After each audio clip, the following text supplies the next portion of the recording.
तमाम सुनने वालों को अस्सलामु अलैकुम, hello and welcome to the live stream ladies and gentleman.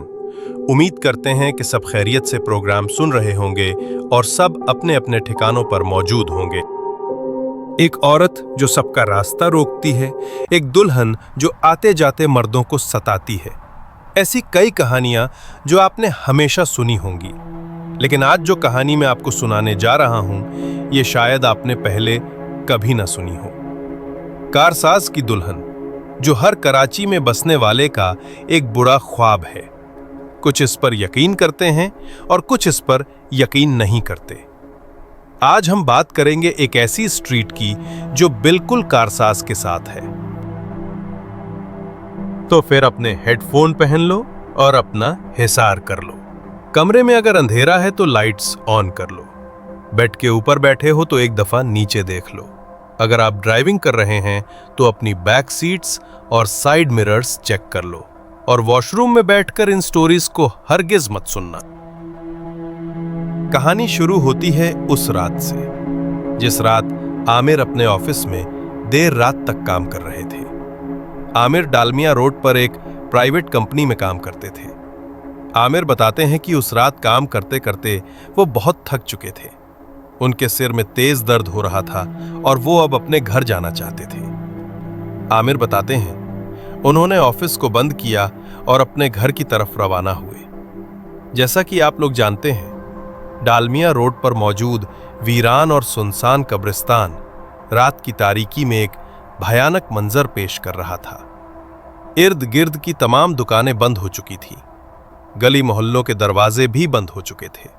Aamir बताते हैं वो तेज तेज चलते हुए कब्रिस्तान क्रॉस कर रहे थे कि अचानक ही उन्हें एक आवाज महसूस हुई, जैसे कोई उनका नाम पुकार रहा हो।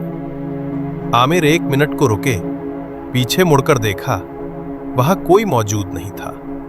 फिर वही आवाज फिर से सुनाई दी।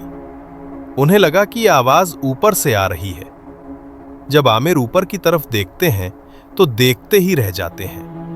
वो एक पुराने पीपल के पेड़ के नीचे मौजूद थे और आवाज उसी पेड़ के ऊपर से आ रही थी। अचानक ही उनकी नजर एक शाख पर पड़ी, जहां उन्हें एक भयानक मंजर दिखाई दिया। आमिर बताते हैं पेड़ पर एक लाल रंग का दुपट्टा लहरा रहा था और अचानक ही आमिर के कानों में आवाज आई, जैसे कोई औरत उन्हें धीमे अंदाज में अपनी तरफ बुला रही हो। आमिर बिना रुके अब तेजी से अपने घर की तरफ दौड़ना शुरू कर देते हैं। अब बाकायदा उन्हें महसूस होता है कोई उनके पीछे भाग रहा हो, जैसे और उसके पैरों में पायल मौजूद हो। रात की तारीकी में यह भयानक आवाज यकीनन आमिर को बेइंतहा खौफजदा कर देती है। आमिर फौरन कुरानी आयत का विर्द शुरू करते हैं और तेजी के साथ अपने घर के अंदर दाखिल हो जाते हैं। अंदर दाखिल होते ही आमिर खिड़की से बाहर झांककर देखते हैं वो औरत उनके घर के बाहर मौजूद थी और अपनी मौजूदगी का एक वाज़े इशारा कर रही थी और आमिर को एक भयावह हंसी के साथ अपनी तरफ बुला रही थी। आमिर जल्दी से कुरान का विर्द शुरू कर देते हैं। अब आमिर को बाहर गली के कुत्तों के शोर मचाने की आवाजें भी आने लगी, जैसे कुत्ते उस औरत को देखकर भौंकने लगे हों।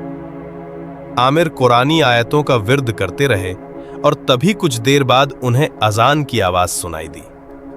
फज्र हो चुकी थी। आमिर ने दोबारा बाहर झांककर देखा तो अब वहां कोई भी मौजूद नहीं था। वो जो भी औरत थी अब वहां से जा चुकी थी। आमिर वुजू करके नमाज अदा करते हैं और मस्जिद के इमाम को ये तमाम वाक़िया सुनाते हैं। इमाम साहब आमिर से कहते हैं रात को देर तक काम ना किया करो और जल्दी घर की तरफ रवाना हो जाया करो। और इमाम साहब आमिर पर दम कर देते हैं। तो ये थी आमिर की कहानी। उम्मीद है आपको पसंद आई होगी। अगर कहानी आपको अच्छी लगी हो तो हमें कमेंट्स में जरूर बताइएगा। कारसाज की दुल्हन की कहानी सिर्फ कारसाज तक महदूद नहीं है। ये दुल्हन कराची के एक मशहूर साहिल हॉक्सबे रोड पर देखी जाती है। एक ऐसा हट जो अब वीरान है, जहां लोग रात में तो क्या दिन में भी नहीं जाते। कहते हैं उस रोड पर एक्सीडेंट्स हो जाते हैं। कभी लाल और कभी सफेद लिबास में ये दुल्हन वहां देखी गई है। कहानी है साद की, जो एक आईटी मैनेजर और अकाउंट्स मैनेजर की जॉब करते थे। साद और उसके दोस्त वीकेंड नाइट पर हॉक्सबे साहिल पर नाइट स्टे का प्लान करते हैं। साद बताते हैं कि अपने दोस्तों के रेफरेंस से वो एक हट बुक करवा लेते हैं। साद अपने घर वालों को फोन कर देते हैं कि वो आज की रात हॉक्सबे पर नाइट स्टे करेंगे। खाने पीने का तमाम जरूरी सामान लेने के बाद वो लोग हॉक्सबे की तरफ रवाना हो जाते हैं। रात की तारीकी फैल चुकी थी। सूरज गुरूब होते ही हॉक्सबे का साहिल एक भयावह मंजर पेश कर रहा था। साद के दोस्त कार को पार्क करने के बाद साद से बोलते हैं कि हट में बाबा अब्दुल्ला होगा, उसको बुलाकर ले आओ, वो हमारा सामान वगैरह और हट ओपन कर देगा। बाबा अब्दुल्ला साद का फोन उठाने के बाद बोलते हैं, मैं आ रहा हूं, गेट पर आप लोग रुको, वहीं इंतजार करो। बाबा गेट खोलते हैं। साद के दोस्तों के साथ सामान उठाकर हट में सेट कर देते हैं। बाबा बताते हैं कि कलीम साहब की कॉल आ गई थी, इसलिए मैं रुका और आप लोगों का ही इंतजार कर रहा था। अब वो कहते हैं, मैं चलता हूं, किसी चीज की जरूरत हो तो कॉल कर देना, और हां, रात में साहिल की तरफ मत जाना, वहां गए तो मुश्किलात हो जाएंगी। साद और उसके दोस्त बाबा की बातों को मजाक समझते हैं और बारबेक्यू की तैयारी शुरू करते हैं। खाना खत्म होने के बाद साद के दोस्त कुछ देर गेम खेलने में मशगूल हो जाते हैं। साद सिगरेट जलाकर साहिल की तरफ अपने कदम बढ़ाता है। चारों तरफ सन्नाटा था, वीराना ही वीराना। चांद आसमान पर अपनी रोशनी नीचे तक बिखेर रहा था। हॉक्सबे के साहिल से आती खौफनाक आवाजों से एक शोर पैदा हो रहा था। साद अपनी नजरें दौड़ाते हैं। चारों तरफ सन्नाटा ही सन्नाटा था। अचानक उनकी नजर साहिल के करीब एक चट्टान पर पड़ती है। वहां कोई मौजूद था। साद हैरान होकर वहां देखते हैं। ये मेरा वहम तो नहीं है?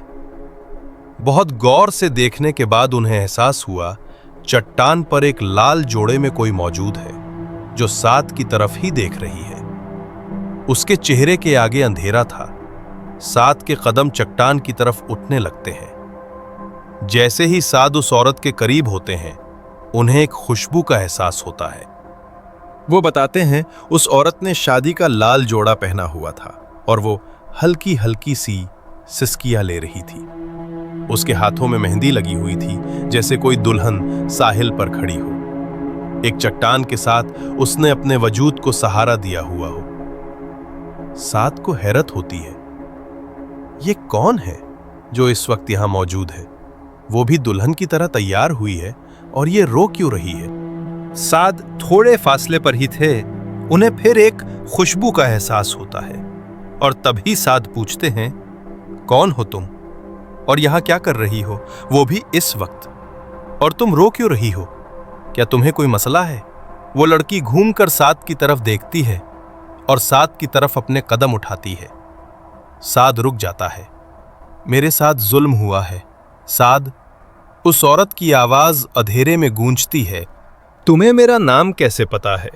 और तुमने ये शादी का लाल जोड़ा क्यों पहना हुआ है? वो बोलती है, मैं सब जानती हूं तुम्हारे बारे में साद। वो औरत जब कदम उठाती है तो पायल की आवाज साद के कानों में एहसास दिलाती है, ये एक दुल्हन है। चांद की रोशनी पड़ते ही साद देखते हैं कि वो लड़की बेहद हसीन है और फिर वो अपनी कहानी साद को सुनाती है। मेरा घर यहां से करीब ही है और मेरी शादी के दिन मेरे शौहर को मार दिया गया। कुछ लुटेरे आए, हमें लूटने के बाद उनको मारकर चले गया। साद बताते हैं उसकी बातों में एक अजीब सी कशिश थी जो साद को अपनी तरफ खींच रही थी। साद न चाहते हुए भी उसकी मदद करने का सोचते हैं और बोलते हैं, आओ मैं तुम्हें तुम्हारे घर तक छोड़ देता हूं। इस अंधेरी रात में यहां रहना मुनासिब नहीं है। वो लड़की आहिस्ता आहिस्ता कदम उठाती है। साद को दोबारा एक खुशबू का एहसास होता है और वो न चाहते हुए भी उस लड़की के पीछे चल पड़ता है। चांद की रोशनी में वो लड़की बेहिसाब हसीन लग रही थी। साद को एक दफा फिर एक खुशबू का एहसास होता है जो उस लड़की के वजूद से आ रही थी। न चाहते हुए भी साद उस लड़की की तरफ खिंचा जा रहा था, जैसे वो लड़की साद को एक हट के करीब ले गई जहां बहुत सी रोशनियां मौजूद थीं।